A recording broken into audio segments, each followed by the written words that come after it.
যারা দুর্নীতিতে নিমগ্ন তাদের পত্রিকায় নিউজ করেই শুধু যে সরকার এটা ব্যবস্থা নিচ্ছে তা না, কিন্তু ব্যবস্থা যখন নিচ্ছে তখন পত্রিকাগুলো নিউজ হচ্ছে। আপনি যে ব্যাখ্যাটা দিয়েছেন খোয়েম ভাই, যে পত্রিকার নিউজ দেখে সরকার হয়তো তাদেরকে এখন মানুষ জেনে ফেলেছে, সেই জন্য মানুষ এটা, আসলে কিন্তু না। শুনে আসি উপকিল কি বলেন, যেটি বললেন যে সরকারের দায়, সরকারের হাত আছে, সরকার আশ্রয় প্রশ্রয় দিচ্ছে, অনেকগুলো অভিযোগ করলেন খোয়েম ভাই। হ্যাঁ, খোয়েম ভাই অভিযোগ শুধু না, একটা খুবই গুরুত্বপূর্ণ কথা বলেছেন, সেটা হচ্ছে যে রাষ্ট্রের সংস্কার এখনো হয়নি। এটা কিন্তু অ্যাবসলিউটলি কারেক্ট বলেছেন। যে রাষ্ট্রটা বঙ্গবন্ধুর খুনের পর স্বৈরশাসক সামরিক শাসকরা দীর্ঘ 21 বছর দখল করে রেখেছিল এবং সেই রাষ্ট্রে যুব সমাজকে মাদকাসক্ত করা হয়েছে ক্ষমতা টিকিয়ে রাখার জন্য, যুব সমাজ যেন আন্দোলন করতে না পারে, তারা যেন প্রতিবাদী না হয়, ছাত্র সমাজের হাতে অস্ত্র তুলে দেওয়া হয়েছিল। কেন? মানে সেই ব্রিলিয়ান্ট ছাত্রদের উপর দিয়েছিল এই কারণে যেন ছাত্ররা প্রতিবাদ করতে না শিখে। এবং দুর্নীতির শিকড়টা বঙ্গবন্ধুকে হত্যার পর এমনভাবেই গ্রথিত হয়েছিল যে একটা ব্যাংক, রাষ্ট্রের প্রধান, সেই শিল্প ব্যাংক, শিল্প ঋণ সংস্থা, সেখানে সেই টাকাগুলো রাষ্ট্রের প্রধান উনি তার দল গঠন করবার জন্য, তার দলে ফিরানোর জন্য সেই টাকাগুলো লোন দিয়ে দিত জামানত ছাড়া।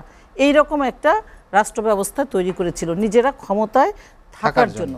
যেই রাষ্ট্রটিতে মানে অসাম্প্রদায়িক রাষ্ট্রটা, যেটা বঙ্গবন্ধুর স্বাধীন অসাম্প্রদায়িক বাংলাদেশ, যেই বাংলাদেশটাকে অসাম্প্রদায়িক বানানোর জন্য সেই 30 লক্ষ শহীদের একটি প্রত্যয় ছিল যে আমরা এমন একটি বাংলাদেশ করব যেখানে আমরা ধর্ম বর্ণ সব মিলে সকল বাঙালি এখানে বসবাস করব। সেই রাষ্ট্রটাকে এই সামরিক সরকাররা কী করলো? সংবিধানটাকে ডাস্টবিনে ছুঁড়ে ফেলে দিয়ে সংবিধানের ধারা চেঞ্জ করে সেখানে মৌলবাদী, জঙ্গি, বঙ্গবন্ধুর খুনি তাদেরকে রাজনীতি করবার সুযোগ সৃষ্টি করে দিল এবং সেখানে একটি জঙ্গি রাষ্ট্র হওয়ার জন্য যা যা দরকার সেটা কিন্তু হয়ে গেল। আর রাষ্ট্রটি যখন জঙ্গি হবে সেখানে দুর্নীতি থাকবে এবং রাষ্ট্রটি যখন একজন রাষ্ট্রের প্রধান দুর্নীতি করার জন্য একটি ভবন খুলে দিবে, একটি রাষ্ট্রের প্রধান যখন তার সন্তানকে লাইসেন্স করে দিবে যে দুর্নীতি তুমি করো, তোমাকে আমি একটি অফিস করে দিলাম গভর্নমেন্টের প্যারালাল, তখন দুর্নীতি হবে। এবং সেই রকম সেই 2001-এর আগে, মানে একের কথা আমি বলছি না, সেই সামরিক স্বৈরশাসকের সময় থেকে রাষ্ট্রটির মধ্যে বঙ্গবন্ধুর হত্যার পর এই ঘটনাগুলো ঘটেছে। এবং তার মধ্যে সবচেয়ে যেটা কলঙ্কজনিত অধ্যায় সেটা হচ্ছে বঙ্গবন্ধুর খুনিদেরকে, আইনের শাসনকে পদদলিত করে বঙ্গবন্ধুর খুনিদেরকে তাদেরকে রক্ষা করা হয়েছে, তাদের রাজনীতি করার সুযোগ দেওয়া হয়েছে, তাদের পার্লামেন্ট মেম্বার বানিয়ে বিরোধী দলে বসানো হয়েছে এবং তাদেরকে রাষ্ট্রীয় বিভিন্ন দূতাবাসে নিয়োগ দেওয়া হয়েছে। আর বঙ্গবন্ধুর খুনি যারা আছেন তারা যেন বঙ্গবন্ধু বা আওয়ামী লীগকে কিংবা মুক্তিযুদ্ধের পক্ষের শক্তিকে হত্যা করা যায়, তাদের সেই জন্য লিবিয়াতে ট্রেনিং দিয়ে বাংলাদেশের মাঠে ছেড়ে দেওয়া হয়েছে ফ্রিডম পার্টি নামে পার্টি বানিয়ে, অর্থাৎ সন্ত্রাস, বাংলাদেশের সন্ত্রাসের স্বর্গরাজ্য বানানোর জন্য ট্রেনিং দিয়ে সেই সামরিক স্বৈর শাসকরা বাংলাদেশে করেছে। এখন এই যে রাষ্ট্রের সংস্কার করার জন্য বঙ্গবন্ধু কন্যা মাননীয় প্রধানমন্ত্রী জননেত্রী শেখ হাসিনা 96-এ যখন প্রথম প্রধানমন্ত্রী হয়েছেন তখন থেকেই তিনি শুরু করেছিলেন সেই কাজটি। তখন তিনি করতে পারেননি, মেজরিটি ছিল না। 2009 সালে হয়েই প্রথম যেটি করেছেন সেটি হচ্ছে এই জঙ্গিবাদ মুক্ত বাংলাদেশ, সন্ত্রাস মুক্ত বাংলাদেশ, বাংলাদেশের মানে জাতির পিতার হত্যাকারীদের বিচার, আইনের শাসন সুপ্রতিষ্ঠিত করা এবং পাশাপাশি একটি অসাম্প্রদায়িক বাংলাদেশ বিনির্মাণের যা যা করার দরকার তিনি কিন্তু সেটি করেছেন। শুধু তাই না, দেশটাকে ডিজিটাল করা, অর্থনীতিতে উন্নয়নে এগিয়ে আনা, বাংলাদেশ আজ নিম্ন মধ্যমায়ের বাংলাদেশে পরিণত করা, এই কাজগুলো উনি করেছেন, অর্থনৈতিক মুক্তি যেটা। কিন্তু একটি বিষয়ে এখন পর্যন্ত তার কাজ এখনো শেষ হয়নি, সেটি হলো কি? সেটা হচ্ছে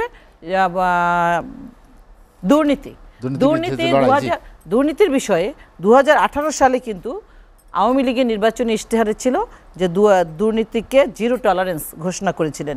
কিন্তু করোনাকালীন সময় এবং পরবর্তীতে যুদ্ধ বিভিন্ন কারণে সম্পূর্ণভাবে দুর্নীতিটাকে এই রোধ করা সম্ভব হয়নি, যে কারণে 2024-এর নির্বাচনী ইশতেহারে আবার মাননীয় প্রধানমন্ত্রী জননেত্রী শেখ হাসিনা ঘোষণা দিয়েছিলেন যে এবার দুর্নীতি মুক্ত বাংলাদেশ গড়বেন, জিরো টলারেন্স করবেন।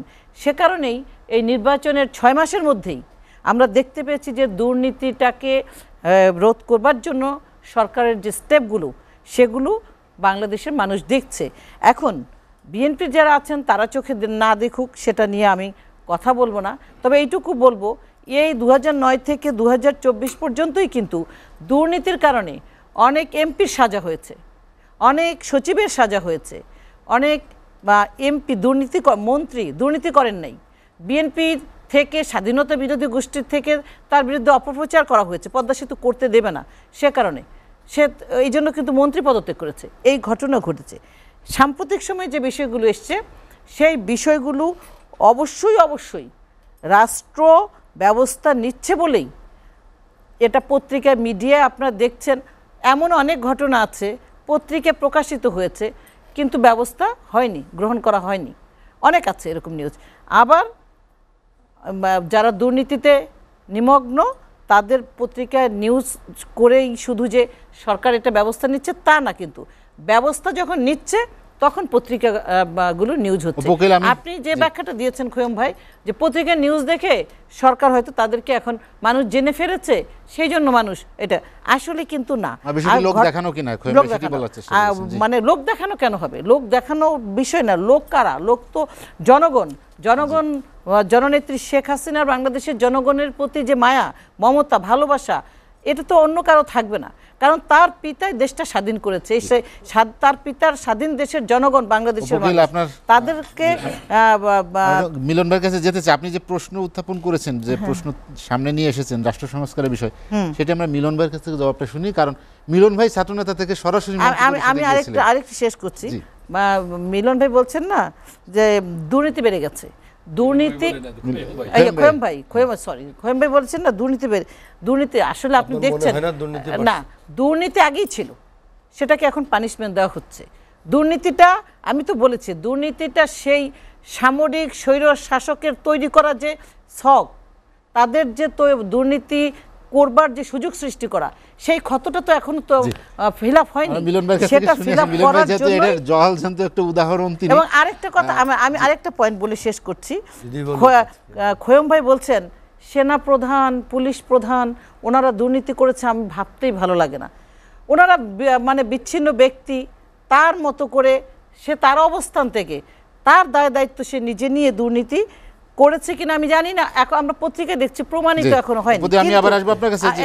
কিন্তু আপনার এটা যদি আপনি ভাবেন যে রাষ্ট্রের প্রধান তার সন্তানকে দুর্নীতি করতে একটি ভবন খুলে দিয়েছে, তার নামে তো একটাও দুর্নীতির মামলা নাই দিদি। আচ্ছা ঠিক আছে, সেটা আপনি বলেন। বাংলাদেশের মানুষ তার বিরুদ্ধে প্রতিবাদে এবং তার বিরুদ্ধে সেই কারণে 111 তৈরি হয়েছে শুধুমাত্র দুর্নীতির কারণে। Design, elegance, beauty. Sir pack করে দিব স্যার? এতটুকুতেই হবে।